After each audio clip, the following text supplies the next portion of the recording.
Hey everyone, and welcome to On a Water Break, the podcast where we talk about everything you and your friends are talking about at rehearsal on a water break. This week we are going back to school after the winter break with guest clinician band director Rick Schwartz. We'll also find out what made Bobby say, "Tarred and feathered" right on the spot. And why Jack said, and it is not justified. You are getting pulled off the site after scores are inputted in. That's like a reason to get fired. So all this and more on this week's episode of On a Water Break. 8 off the mat and go. Welcome to On a Water Break, the podcast where we talk everything marching arts. Everyone, bring it in. It's time for a water break. Hey everyone, we are back for another exciting episode this week, and we are so excited for our guest clinician this week as we talk all about coming back to school after that nice long winter break, which isn't always long enough if you ask me. You know, there are a lot of moving parts that start really kicking into gear, whether it's multiple winter programs, spring trip, getting ready for fall marching band. There's a lot going on at this time of year. So before we see who's on the sidelines this week, pause this.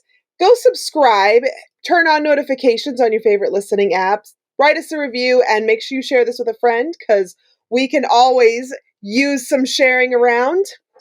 Do you have a question or a good topic to talk about? You can email us at onawaterbreakpodcast@gmail.com, or you can find us on social media and shoot us a little DM if you want to slide on in there. We even have a form now you can fill out if you would like to be a guest on our show. So make sure you check that out. We love having people on the podcast. So check that out. Our link in bio on our social media has all that information as well. You could also just take out your phone and record yourself with a little video. Send it to us and maybe you'll see yourself on our podcast. All right, let's see who's on the sidelines this week. Jack, I haven't seen you in forever, but I have been seeing you all over social media with lots of drum major camps going on. How have those been? oh my gosh, Jackie, it's so great to see you. You know, it's nice to get away from school and then go back home to do just a little bit of downtime. But my downtime is running around Northern California and teaching a bunch of drum major camps. So I had the privilege of doing a Valley Regional Camp in the Central Valley of California for our drum majors who are preparing for L pattern. It's their individual solo competition season. Then I went out to the Bay Area, just outside the Bay Area, actually, in Santa Cruz to go teach there as well, too, to do a pop-up camp there. So had a lot of students bringing a lot of energy, and we're really excited for the winter drum major season here on the West Coast. And the circuits are getting ramped up. We just had judges training for the Southern California drum major L pattern circuit. So we're ready to go and things are full steam ahead. Ooh, nice. Well, Bobby, here another face I haven't seen in a while. Are you deep into Winter Guard orders over at Show Day Designs? Hi, Jackie. Things are pretty wild and crazy where I am, but things are good. Lots of orders are going out every day, so keep an eye on your emails, friends. You'll have your tracking numbers soon. Woohoo! Getting them tracking numbers out there. And if you order through Guard Closet, you get your tracking numbers from me. So huzzah! Woody, how was that NFL Drumline episode for you? I heard it was amazing. Things are going well. I got my 3 ensembles up. They're going. That matter of fact, this weekend just finished my wind program show, so we're cruising right along. 2 more shows to finish. Back to school. Boom, boom. It is that time, and that's why we brought on our incredible guest clinician for this week. So I think you are the perfect person for this. I know Rick and we have not met or talked before this, but I have read all about you and I've seen your TikTok. So you guys let's also put this on pause for a moment, Jackie. I'm sorry. Hey, Rick, why don't you pull that shirt up a little bit? Yeah, there you go. Yeah, go birds. Go Moving Birds. on. Moving on. Moving on. We got to make sure we cover all the important things. Yes. So, any of our listeners out there, if you guys are on TikTok and you have followed NJ Band Director, I assume that stands for New Jersey Band Director. Yes. You do every trend. You do every game filter. Oh my gosh. Welcome to the podcast, Rick Schwartz. Oh, thank you so much for having me. Now I'm really excited to be here. But thank you for having me. Well, we have to start off with a little tradition. We Okay. got to put you on the spot as quick as we can because that's how we work in the marching band world. So, I was informed that you were briefed on how the 32 count life story works. Yes. All right. We're going to go ahead and just jump right into it and give you 8 off the Met. And then you're just going to tell us about everything in your life from birth to now. I'll do my best.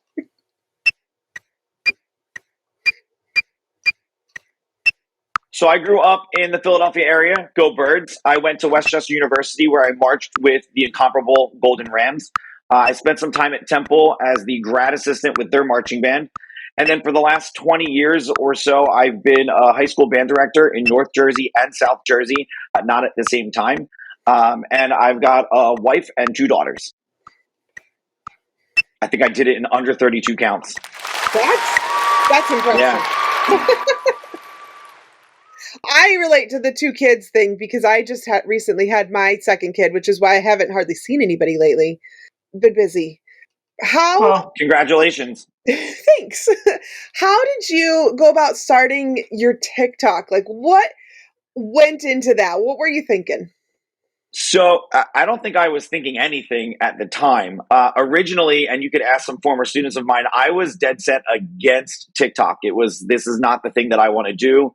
And I think we all had a hard 2020, and I was always looking for something new and something that I can bring to the table. And I just started using TikTok as how can I connect better with students? What other tips and tricks could I get from the app and from other content creators?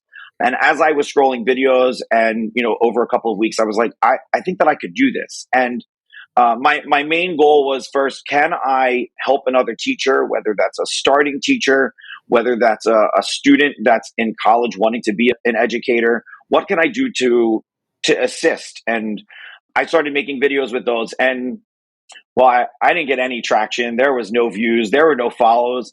So we went into some of the trends and we went into some of the funny things. And so I started doing some of those types of videos. And I did a conducting video that kind of took off, that really went viral. I was able to get some more followers from that. And then I've just been going and going and going. And I tried to stay a lot within the education aspect of TikTok and the music education world. But sometimes you got to do some fun things to just get your mind off of all of those. So lately there's been a lot of like football TikToks that I do. And yeah, I do a lot of the games and all that kind of stuff. It just kind of gets my mind away from what I do on a daily basis. Wait, so Rick, what exactly was that conducting video? Like, describe for our audience what it was. Oh yeah, it was the Dies Irae from the University of Auburn. And actually a former student of mine said, you need to do this trend. So I did it, and it was like I went gung-ho, drum major, conducting, and kind of was like, this is how I would do it as opposed to other people. And it just started collecting views.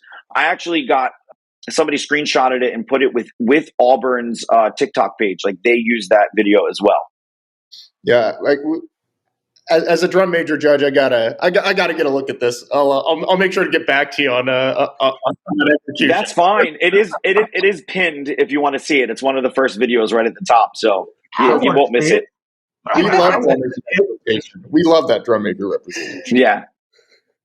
You're going to get some scores back. He's going to send you a little judge's tape about your TikTok. Your TikTok is it's like 15 seconds, and then the judge's tape is like a minute long. I get to do the recap, right? Yeah.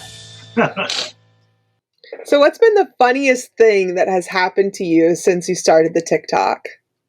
So I don't know really what my students think about me being on TikTok. Lately they've been asking, what are you thinking about with the ban possibly happening? But there was one moment we were sitting at a jazz festival in the cafeteria listening to judges' tapes after our performance, and some random mom walked up to me and goes, "Are you NJ Band Director on TikTok?" All of my students fell on the floor. They had no idea how to handle this situation. They were just ready to be like, you know what? We're never living this down ever again. So I think being noticed by, a random mom at a festival really was, for me, one of the funnier moments. That's cool because I've experienced that with a friend of mine, actually a former student, and now he's pretty big on the YouTube thing. ECM, Eric Carr. Yeah. And, we're sitting watching the show together, and some kid runs up to him and he's like, oh my God, can I get your autograph? I turn and look at Eric. I'm like, oh my gosh, what is going on here? The world's going crazy. You're just Eric. And we've had him on the podcast now, too. Rick, has anything sort of strange ever happened, either while filming or the aftermath of a filming or a video being out there? I don't know if anything really strange has ever happened. I mean, there have been times where like students have walked into the band room while I was filming videos, which tends to be like a little awkward.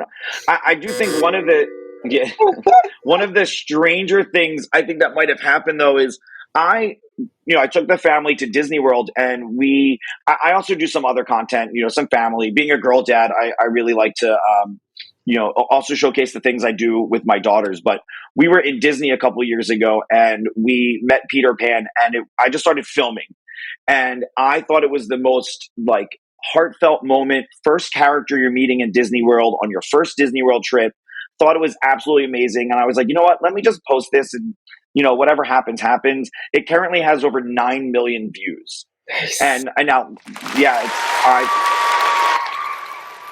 I'm still shocked that it's like every now and then, like I get some more likes and more follows from it. But I just thought of it as like a heartfelt moment. And I'm like, people are really like going kind of crazy over this video on both sides of the spectrum. Like there were some not so great comments, but most of it is like, oh my God, she's so adorable. And what an amazing moment that she was able to have.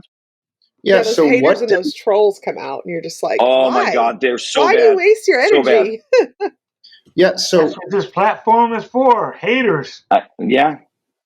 So what is that been like balancing like millions of people being able to engage with your content? Was that kind of a shock at first for you? I think so. I don't know. I don't really look at it as like all these people are looking at like our lives. It's just I put my life out there, and if people want to watch it, then great. And if they don't, we'll just swipe to the next video. But I do appreciate when I get comments from, high school students asking about, I want to go into music education, and, what can I do? What kind of tips can you give me? Or I just had somebody email me not that long ago about what tips do I have for auditions. So, I just try to kind of talk them off the ledge a little bit and help them prepare for what's to come. Yeah, that's awesome. I need to ask you one of my favorite questions to ask before we get to talking about all the back to school stuff. What part of the marching arts are you?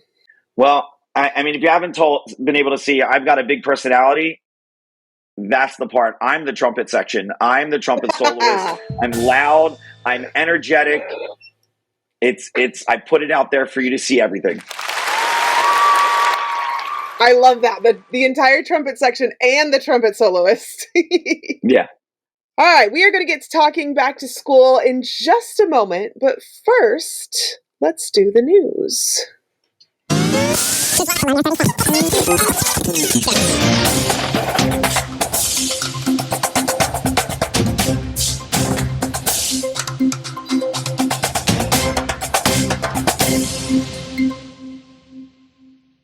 Woody, what you got for us? Oh, Jackie, we got a little bit of shakeup in the DCI world.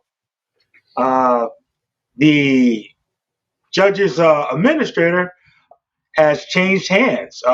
John Phillips, who has held the role since 2000, and he was the longest serving judge administrator, is stepping down.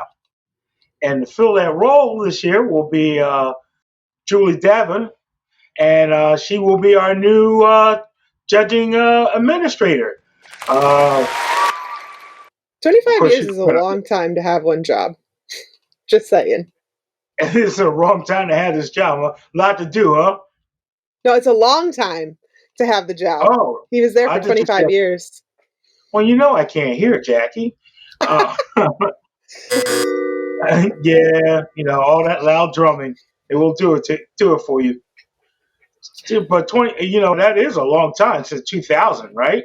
Yeah. Not to sound gray or anything, but normally by now they'd be dead. I don't know. Oh, I got a double ding dong. So the bulk of Julie's experience is in the marching arts, and it comes with the WGI stuff that she's been putting in and has been a performer and an educator and a judge for over 30 years. She was inducted to the Percussion Hall of Fame for WGI, which is fantastic. The president of the organization's board of directors, 2023 and 24. She's a member of the faculty for Tennessee State University, and hey, this lady is she's packing it. If you want to know more, they do an interview. If you want to know more about her, get to meet her up personal, as personal as you can get. There is a YouTube out of an interview, so you can check that out. I found it to be very interesting. It was very good. Definitely earned that spot. Well, Rick, what have you brought for us for our news section today? So I have that there is some new proposed changes for DCI coming in 2025. Out of 7 competitive rules presented, 3 were passed through the instructors caucus to be voted on by the DCI voting membership. And out of those 3, 2 were passed. One had some modified language, and past rules will go into effect for the 2025 season. But a lot of those rules will be talked about in a future episode coming up. Yeah, I think we have a whole episode for that. Yeah. And I also have that there have been some DCI membership fills open board of director seats. So there are 3 new directors. Ronnie Plausis is the at-large director. Jonathan Powell is the elected director. And Vicki McFarland is also an elected director. No one called me. They didn't call me either, Woody. Another ding? Another ding? Bobby, how about yours? Well, things are very interesting in New Orleans these days. I actually was just down there last week for my birthday, and that's, as we all know, the January 1st is when that horrible incident took place on Bourbon Street that killed, I think, about 15 people. Well, apparently a lady in New Orleans decided to drive right through a marching band practicing on the street. And even when the directors tried to stop her, she became violent they have this woman under arrest. They don't seem to know what the motive is, but the motive is irrelevant. What was she thinking? And the city has been through enough already.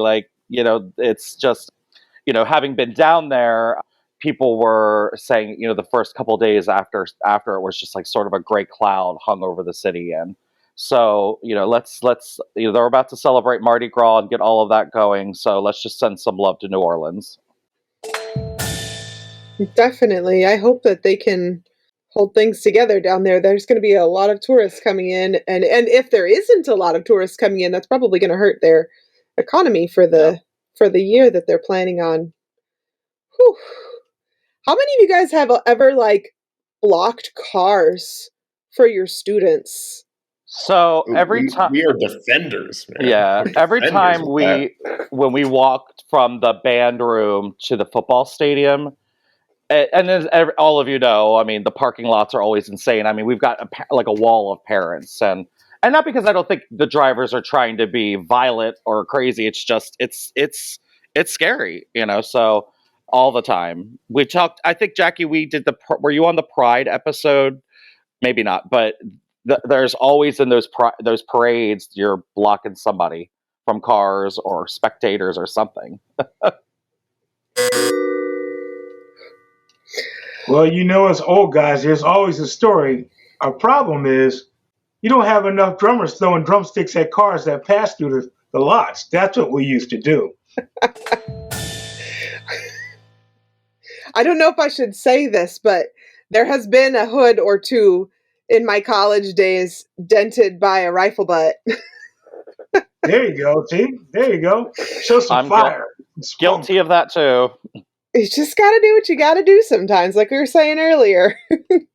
Well, and speaking of got to do what you got to do, there is a former Oregon Crusaders drum major, and I really hope I pronounce her name correctly. It's Anna Quinamone, or Quinamone. Anyway, she has been doing what she has to do. She is a wildland firefighter who rappels from helicopters.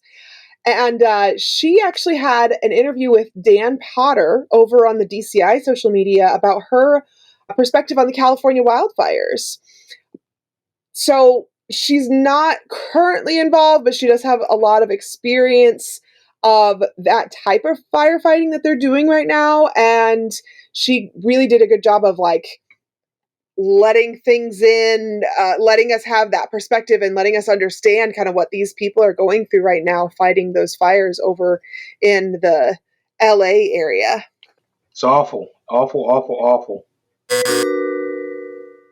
Oh, not another ding. They're all for you today, Woody. I'm not coming back anymore, Jackie. This is my last episode. No! I don't want it. Jack, how about you? Yeah, so I actually wanted to talk a little bit more about the drum major adjudicator training that we just had in Southern California. I called in virtually since I'm currently in Michigan. I'm in medical school. One of the great things about being in medical school, the one that I chose, is all my vacations are every month. So instead of a summer break, we have basically vacations off every 5 weeks, and they all line up with all the competitions down in Southern California and up in Northern California. So still able to make perfect. Yeah, it's perfect, right? So I was able to make the drum major adjudicator meeting, and that was awesome. We brought in people from both Northern California and Southern California to talk about basically what the verbiage is on the sheets that we really need to be stressing. We really had a great conversation. I wish we'd recorded it actually, on the concept and the fallacy of focusing on spinning over having perfect execution and marching and deportment underneath. So that's been a really nice conversation to come back to as an instructor. And it was just great to see so many faces from the drum major world on the West Coast come together and really want to build up the system that we have in place to provide the best quality adjudication possible for drum majors in California. So it's been awesome. If not, I'm just going to send a plug right now. Go check out American Drum Major Competitions. If you're interested in competing, we also have an online division. So if any of those drum majors out there want to give it a try and send in a video for either conducting or for L pattern, feel free to reach out to them. So yeah. Can I send in my video from TikTok? Absolutely. We'll set Perfect. Perfect. Set that up. Let's make those connections. All right, everybody, let's get out all the stuff out of the band closet so we can get it all cleaned out from the fall. We will be right back with everyone as we go back to the school after the holidays.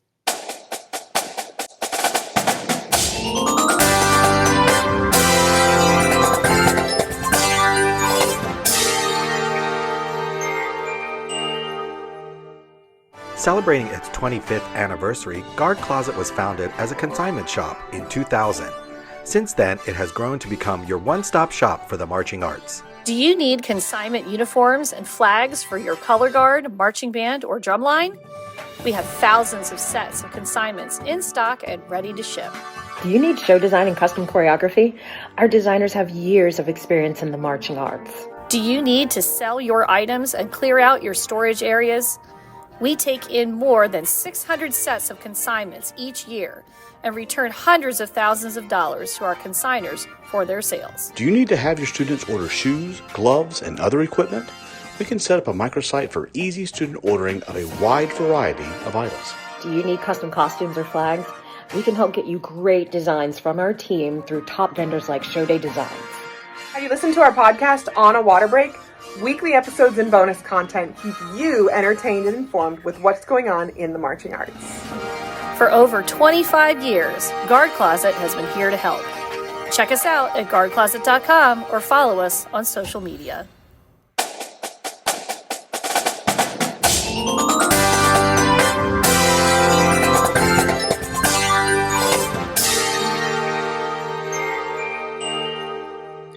Okay, we are back. I still think the parents need to come in and get all this extra Gatorade to take it out to the basketball concessions. We are all going back to school, and there's definitely a bunch of different things that start happening around this time in the world of the marching arts. Bobby, I want to start with you because I know you are knee deep in Winter Guard orders.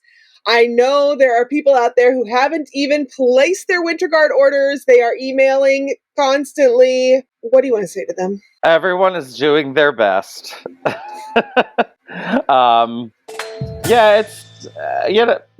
that time of the year, and it's interesting because being a coach of my own program and then doing this work in the industry, it's sort of like, everyone's like, our first show is this weekend. I'm like, wait, people go out on January 18th. Like, the first time I'm ever out is like February 10th. But anyway, but I get it, and it's funny because it's a longer season than the other seasons, but it seems like the turnaround to get things done seems to be very quick. So, but yeah, everyone's, we're trucking along. Sequin jumpsuits flying out the door as fast as we can get them. And if you still need something, you can go online. There's some in-stock stuff. Still, there's some new items, I believe, that are on our website. So you can check that out. If you're looking for something custom, be prepared to get it in March at this point. But that's just sort of where we are. But things are going great. And we'll be back at WGI this year as a gold level sponsor. I'm sure we're still going to do some kind of partnership like we did this past year with On a Water Break. And so looking forward to that as well. I love that. Yeah, I was thinking about it, and like normally when we have our competition team, we have our dress rehearsal like the first weekend in January after the first. Like that's normally our dress rehearsal weekend. So it's like, wow. It's crazy just everyone's you don't go till February. I guess everybody's on a different schedule. I mean, those of us on the East Coast or the Mid-Atlantic are familiar with a circuit whose championships are always the first weekend in May.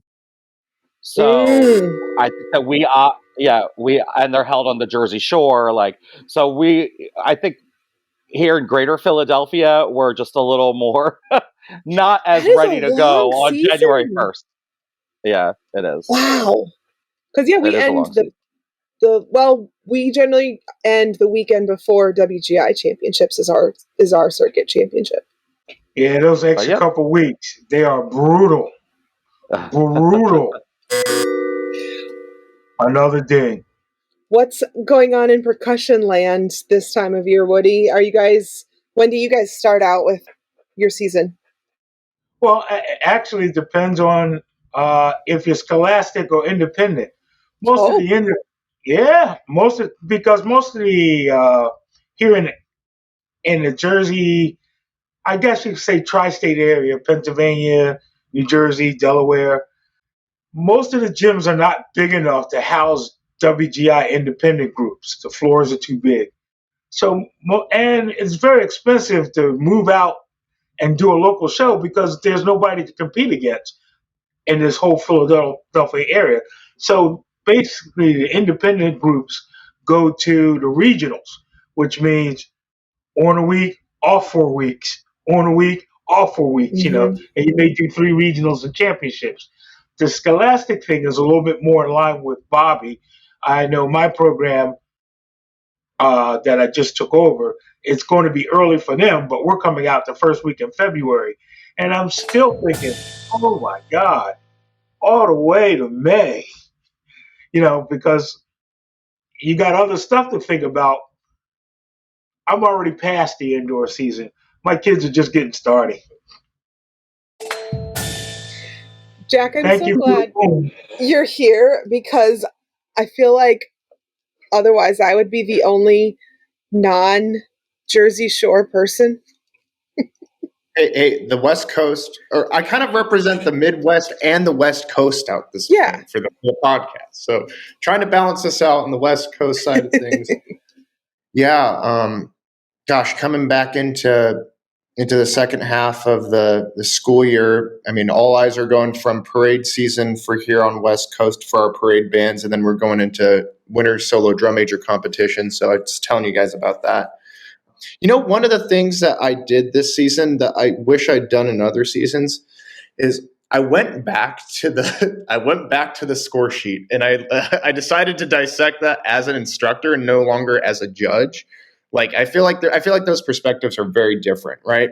Like because that's you're putting a valuable, number though. down as an adjudicator, right?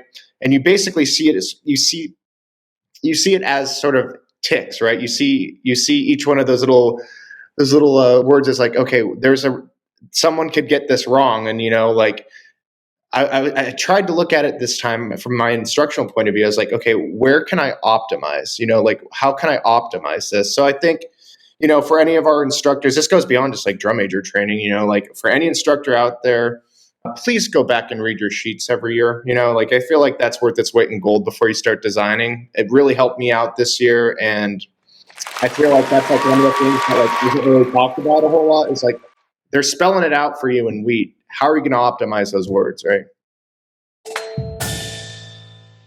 I remember as a young instructor, the first time I had that realization of like, oh, the judge feedback is actually going to help us get better. Keep in mind, I was like 18 or something, but it's like, oh, the judge feedback, it helps us get better.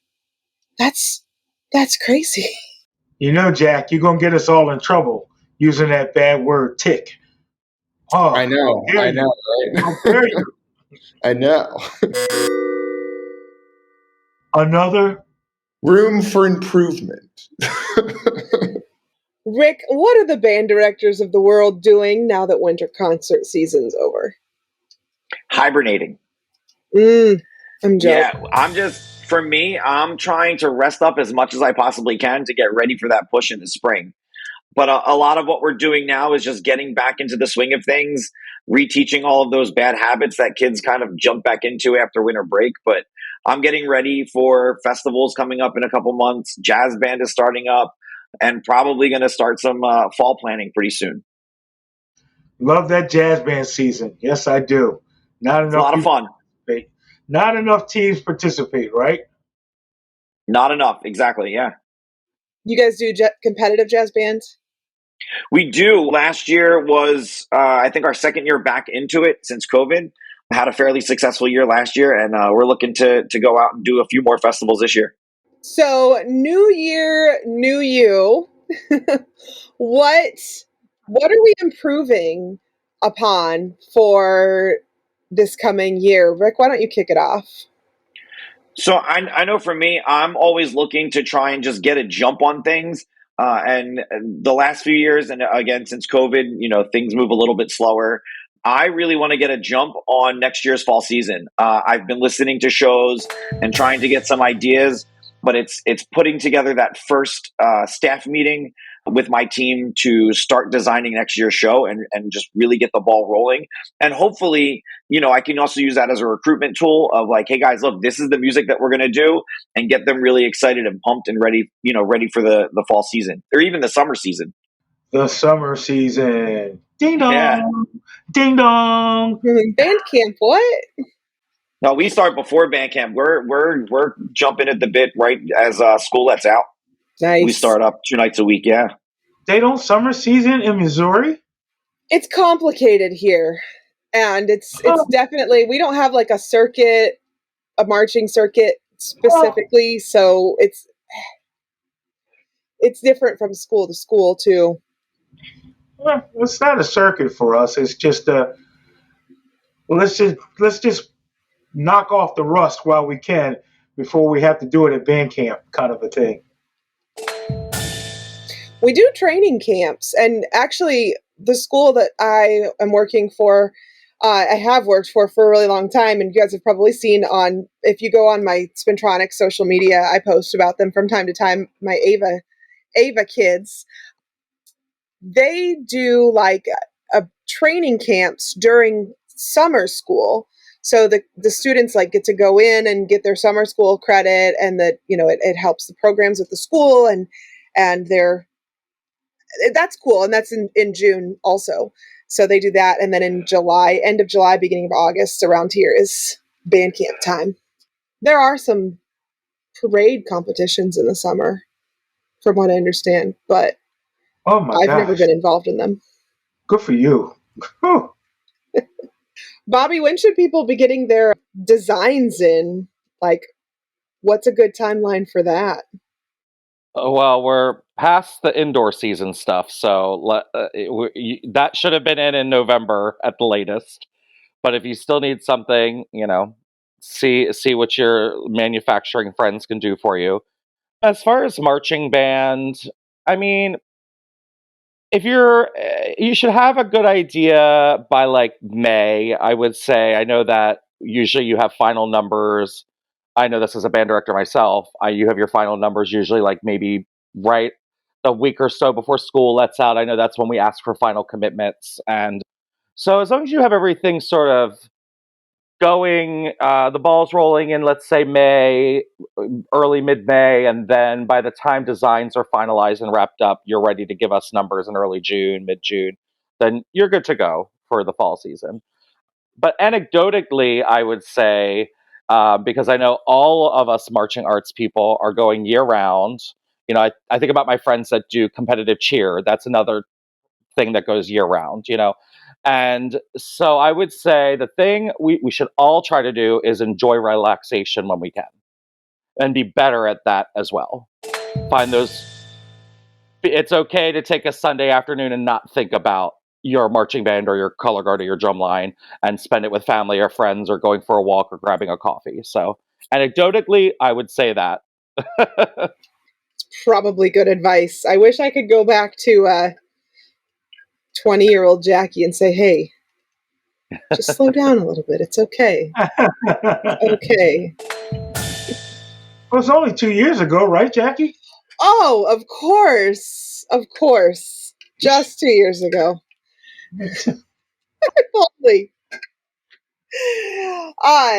Yeah, and my favorite, like as a choreographer, I've had programs contact me in like the last week of August, first week of September, and saying, hey, we need choreography. Can you send it to us tomorrow? That doesn't work. And, we do our best, as we were saying before. Everybody's out here doing their best, and we're going to try and help you out as much as we can. But really, my favorite programs are already like sending me drill in like June, so I can start working on choreography in June, and I don't have to do so many rewrites. I think that's something that bugs me the most, is like sometimes I go into a program and they expect me to write the choreography without the drill, which is totally possible.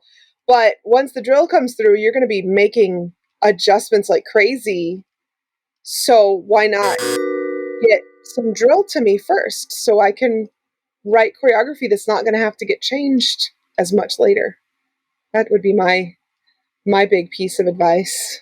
So, new year, new Jackie is get your drill done earlier. And honestly, I feel like the drill designers are getting paid the big bucks more so than the choreographers. So, it's been that way put forever. them on that timeline. Yes. What about New Year, New Jack? What do you think? New year, new Jack for me. The big thing is I've been prepping for music months in advance now. So basically, for our students' individual solo routines, their music's already been edited, already done. And for the master's students, so there's 3 levels: there's novice, majors, and then masters.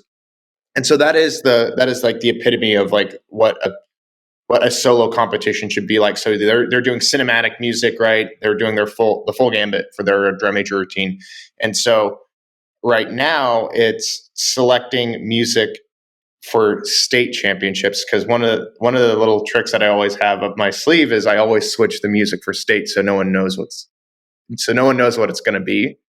And so basically right now it's just locking and loading that set of music in and basically getting it repped for the next 3 or 4 months, so when they go out to state they have the best shot possible. So anyway, that's what I've been up to. Music editing is an amazing skill to have in our art form, and you can win and lose competitions on music. That's all I'm saying. That's true. If you get somebody who just like sits there and cuts and pastes together and doesn't really know what they're doing, right? You can hear it. You can hear it in the audio.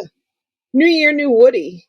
New year, new Woody. I think I want to work on getting the recruitment thing down earlier. That's a good one. I still have this phobia from, I guess, when I was 20-year-old Woody. I hate to be told no. So I almost pushed the recruiting thing off to the very last minute because I can't stand some, Mr. Woodward, I can't. Oh, you're killing me, kid. All right. But it's something I plan to crack down on. Like we said, the winter season is so long that that's only going to come like 2 weeks after the winter season is over. It really jams up on the kid, but it's got to be done because new year, new Woody, yeah. Get out there and get those kids to band. I'm 20. I feel like all of these are attacking me because I wait till the last second to do recruitment, and I'm one of those directors that send their designs and what they need for flags and uniforms like end of July, middle of August, and I wait forever to do it. I know, bad director on my part, but yeah, definitely things I'm trying to fix. It's not your problem, it's the text problem. I think too, though, it's I don't know how that one, man. If you want to open up that conversation, we could open up that conversation. Yeah, okay, that's another episode. Who's paying the bill? That's whose problem it is. That's who's paying. You're right. Me. It's true.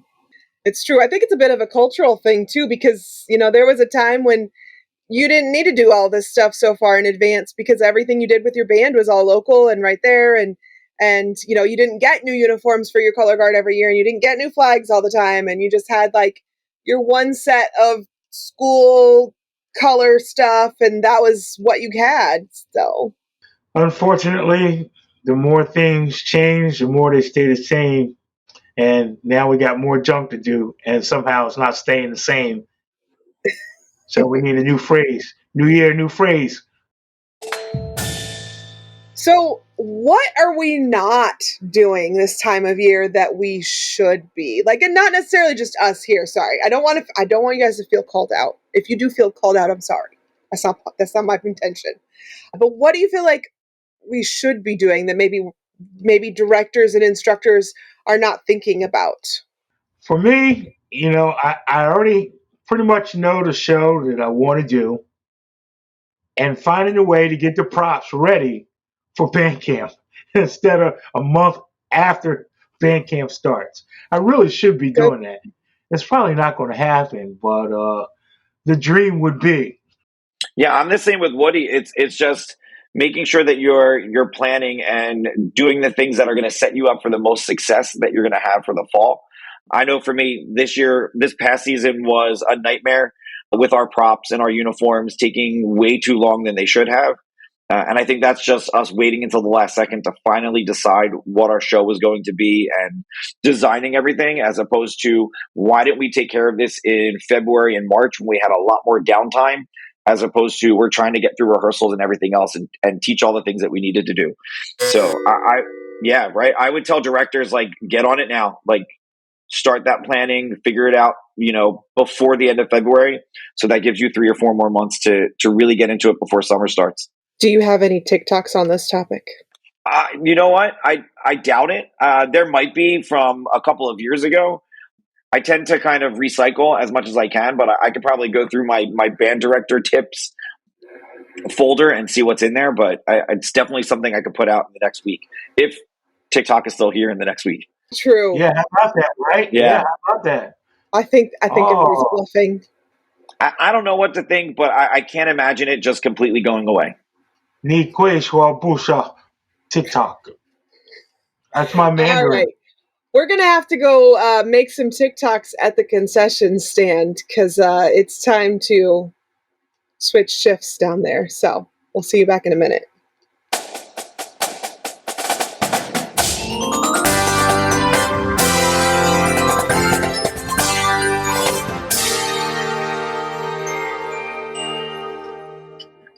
Marching by Montez is a visual design business based out of Raleigh, North Carolina, but provides services to ensembles all across the country.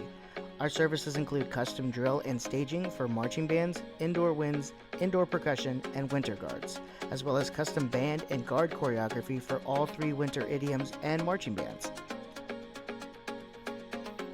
We now offer program coordination for ensembles throughout the U.S. and custom graphic design for all of your uniform, props, flags, and floor needs. In-person and virtual program consultation options are now available through Marching by Montez, as well as custom sound design for your indoor winds backing tracks, winter guard soundtrack, and show soundscape needs.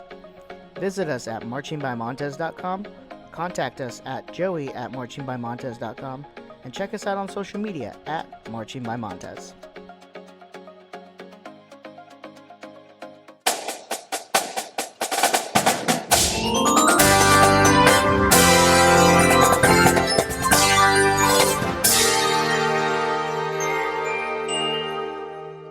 Hey everybody, we are starting a new segment today. It's called 60-second tech block. So, Yay!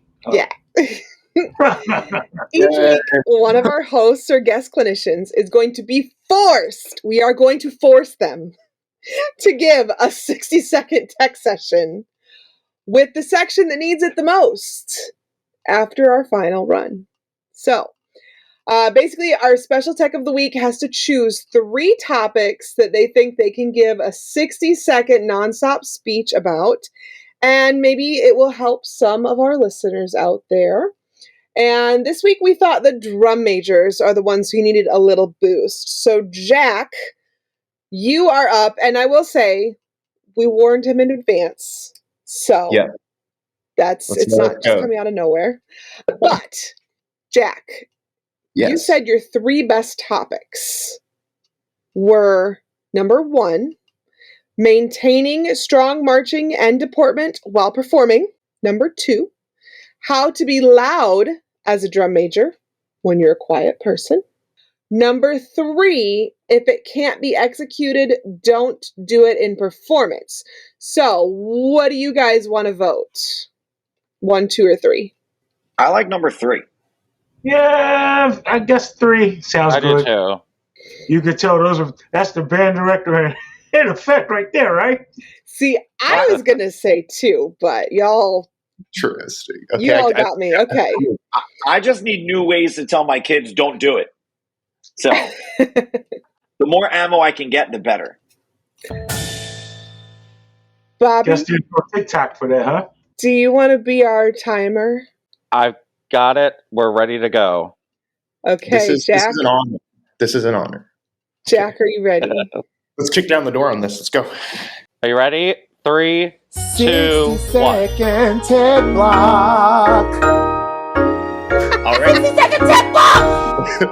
All right, here we go. Okay, so we're on 60 seconds right now. So why, if you can't execute it, don't do it in competition? The reason why is you need to realize that competition is a game, right? You are being given a number based on what you show a judge for roughly 2 minutes. And that judge will remember the first thing and the last thing you do.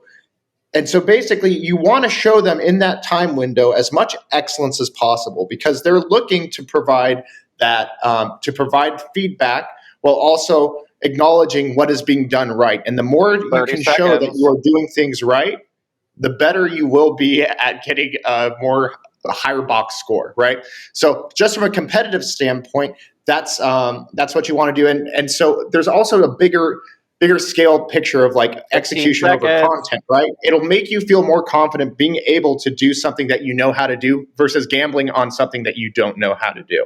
So really make sure that you can save yourself and your competitor, or yourself and your band when doing that. Yeah, there you go. 1. Okay, Jack, that was pretty fantastic. Yeah, good job. I don't know about that. Hey. And it's time for What Are We Doing? What are we doing?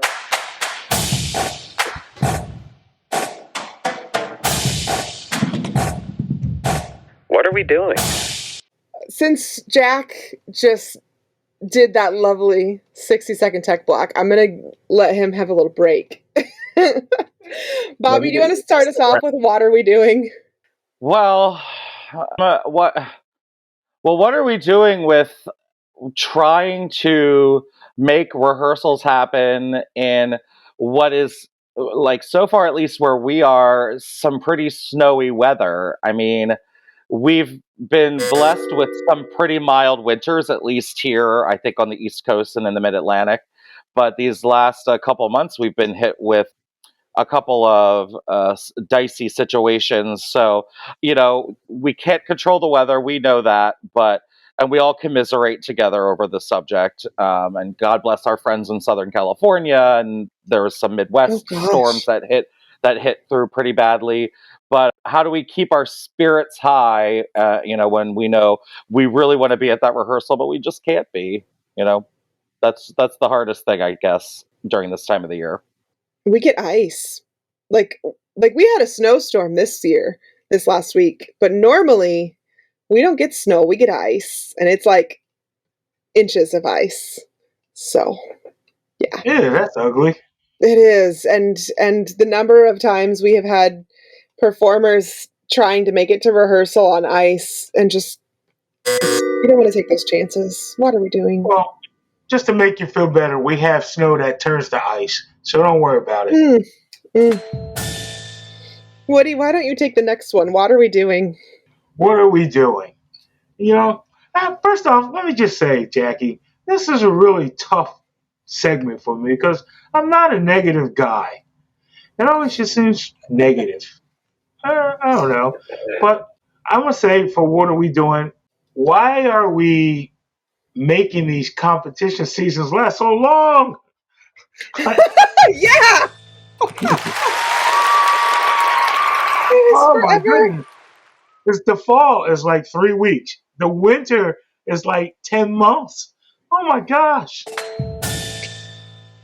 Is it like the third quarter if you have a semester school year with quarters? Isn't third quarter like the longest quarter also? Yes. Why? Yes. Why? Because someone did it and then we never changed it, and that's just the way we live now. So, Rick, you kind of see how this rolls. What are we doing? So this one hits a little too close to home for me, but what are we doing ending championship seasons with ties? Like there are circuits. I know there are circuits out there that there are things in place where if there's a tie at the end, like a certain caption will make the win. Why isn't that across the board everywhere? I was going to say, we just did judges training this last week that I was in on, and like we discussed that. Like ties are not allowed. Right. That's what it's supposed to be. No ties allowed. Make a decision. Somebody was better than somebody. Well, and even in my own division at my own championships, my team happily and luckily and wonderfully finished first, but there was a tie for second place. was like, oh my gosh. and there was, I guess, 15 or 17 bands, but I mean, come on. And yeah, there should be tiebreaker. I think there should be tiebreakers. There's not going to be two Miss Americas winning the Miss America pageant. So what's the tie-breaking rule? You know, there's not going to be two teams winning the Super Bowl. So you'd think you could sort of figure it out, I would think. Somebody had a member out there who sneezed. So one of the things that I think is really interesting that you guys are bringing up is this was brought up at our judges training as well too. And so we now have a clause in the drum major adjudicator packet that if someone ties during a review and it is not justified, you are getting pulled off the site after scores are inputted in. That's like a reason to get fired. So anyway, we kind of there you go. There you go. Proactive. Tarred and feathered right on the spot. Can you send that to Rick's circuits so that he can please send that to his competitions? We don't joke about ties. Yeah, no. Yeah, you cannot do that, especially championship review. Like, how can I would not feel comfortable as a judge if I even came close. Like, you know, like sure if they came close, they came close, but like I would never tie. I would never tie those top placements. Like, why would you even do that? I think it just worked out that the math for those two groups at the bottom of the sheets were the tie. Right. But the worst part about it is when you come in third place by 0.1. So, that's the rough part. But yeah, 2 years in a row, you can't end in ties. You just got to pick a winner, make it happen, have a tiebreaker. There should be a provision. Clause. Yeah, exactly. Exactly. Yeah. And you can always fall back on execution. Like, that's like literally the simplest thing.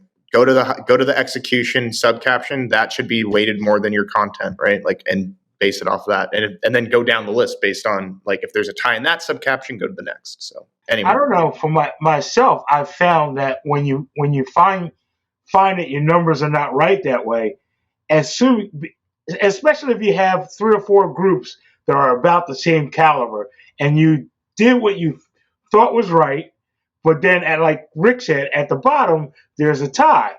So now you go and you mess with one number, and then boom, boom, boom, boom, boom, tie. And then someone's in your ear. Come on, we need your numbers. We need your numbers. We need your numbers. It's a lot of pressure, and I can see how some people crumble from that. You know, I will admit I've crumbled a couple of times when I was 20, and like 2 years ago.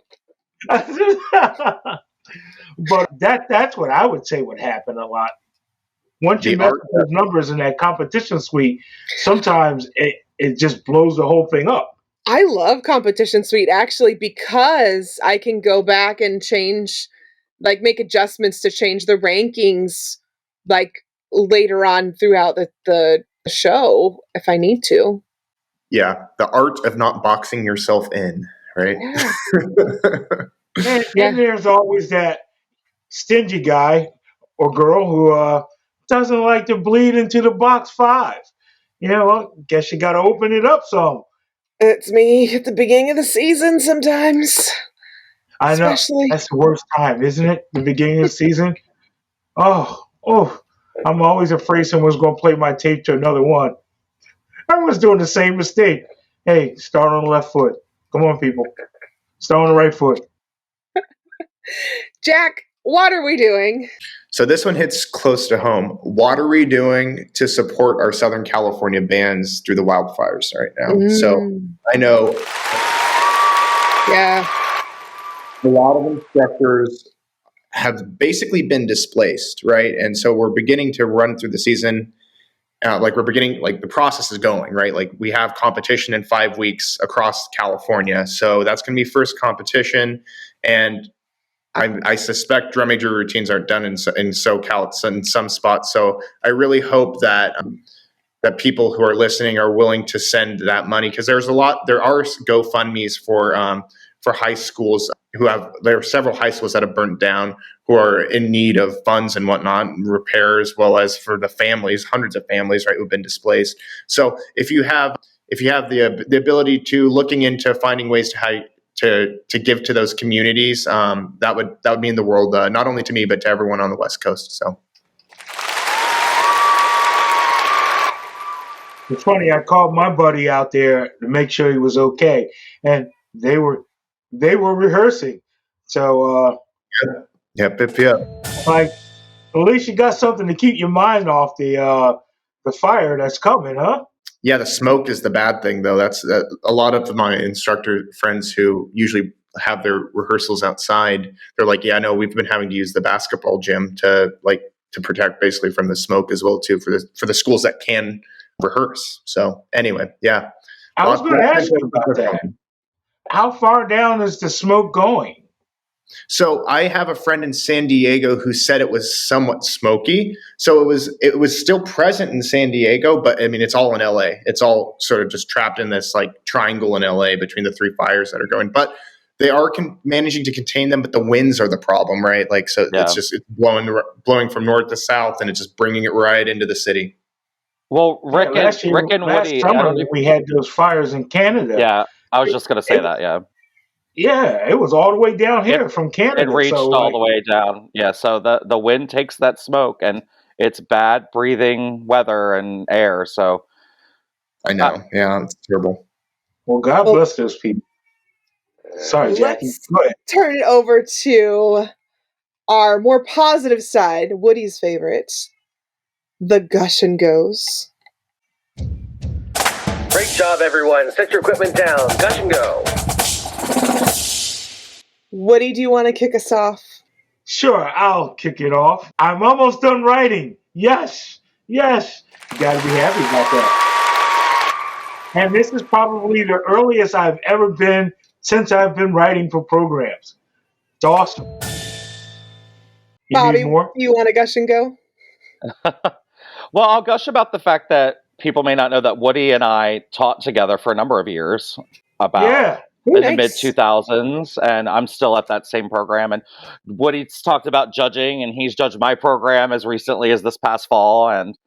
But if I'm gushing, 2024 for me personally with my programs were kind of a banner year. We happily won a local indoor color guard championships title, and then a couple months later we win a marching band championships title. And so what I've been now telling the kids is, all right, we need to just not get used to that. Like we need to, because all of those wins mean promotions into higher divisions and moving from A class into open class. But it's been a great motivation for the students. It's been a great shot in the arm for the program, I think, for recruiting.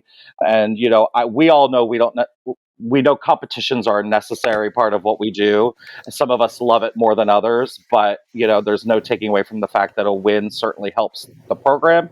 It helps how the music programs are perceived within the community. So I'll take a win for those reasons. And Jackie, on a side note, Jackie, I have to tell you that Bobby's show that I judged at, the hospitality room, I don't know if you have hospitality rooms in Missouri. Oh, we do. But the hospitality room was righteous. Jack, what do you want to gush and go on about? I want to gush and go about my alumni students who have come back and who are now taking the helm as instructors and who are building the programs that I set up. So I literally was looking at pictures from 6 or 7 years ago when I first started out as a drum major instructor, where I had 2 kids basically in my private instruction, and they were at 2 different schools. And those kids have gone on now to build a group of 10 kids at each school. So there's over 20 students involved in the program. Nice. So to see that seed that was planted grow into the garden that it is now, I mean, it really hit me this season looking back at it. And that impacts lives. Like we're teaching kids how to be strong leaders and how to take each step in life with strength. And that it's sending positive rippling impacts, and it really hit me this season to see them take the helm. So anyway, I'm super, super grateful and blessed to have had such awesome students. Rick, what do you want to gush and go on about today? So I want to gush and go that I've pretty much survived my first podcast experience. Woohoo! Yeah, no, I'm really excited about that. But ultimately, I'm excited for what this school year, the rest of the school year has to bring with all of our festivals and trips and everything that we're going to do for the rest of the school year. So I'm really excited to see what my students do with tackling the music that we're going to work on, and hopefully they all behave when we go take our trip to Boston and have a good time up there. So we're just just riding the wave. I need to throw a gush and go in for myself because I need to gush about all of our followers on social media, all of the Spintronics Guard followers on social media, because y'all are awesome and you keep things rolling, even though I haven't been posting like any original content of my own since I had the baby, and also the On a Water Break followers, because y'all have been really hyping things up on Instagram and I love to see it. So that's my gush. Thank you for all of our followers. And thanks, you guys. It's called Gush and Go, not Gush and Stay. Let's go. Thank you guys for a great rehearsal this week. What a way to kick off season 3 of On a Water Break. We have so many fun things planned this season. I just can't wait to share everything. So thank you to the hosts this week, Bobby, Woody, and Jack. And of course, thank you, Rick. Where can our followers find you on social media? So you can find me on TikTok at NJ_band director, or you can also find me on Instagram at rschwartz0279. All of the links are in my TikTok bio. So, hopefully you come and follow. One more thing, don't forget we have our YouTube channel. It has many of our interviews in full video edition, so go make sure you subscribe so you don't miss those. And then, of course, the word is that people are reaching out to us to talk about things in the podcast, and we love that so much. So you can email us at onawaterbreakpodcast@gmail.com. You can find us on social media. You can slide right into those DMs. We love having guests on the podcast. Take your phone out, make a video, tell us your gush and go. What are you gushing about this week? Tell us, what are we doing? Are you at a contest and you're frustrated about seeing ticks on a judge sheet? Video, ask what are we doing, and you might see it in our podcast. Of course, before you close out of your podcast listening app, make sure you subscribe, write us a review, share this with a friend, follow us on our social media at On a Water Break, and we'll see you at the next rehearsal on a water break. Now go practice. The On a Water Break podcast was produced by Jeremy Williams and Christine Ream. The intro and outro music was produced by Josh Lyda. To learn more, visit lydamusic.com. And until next time, thanks for tuning in.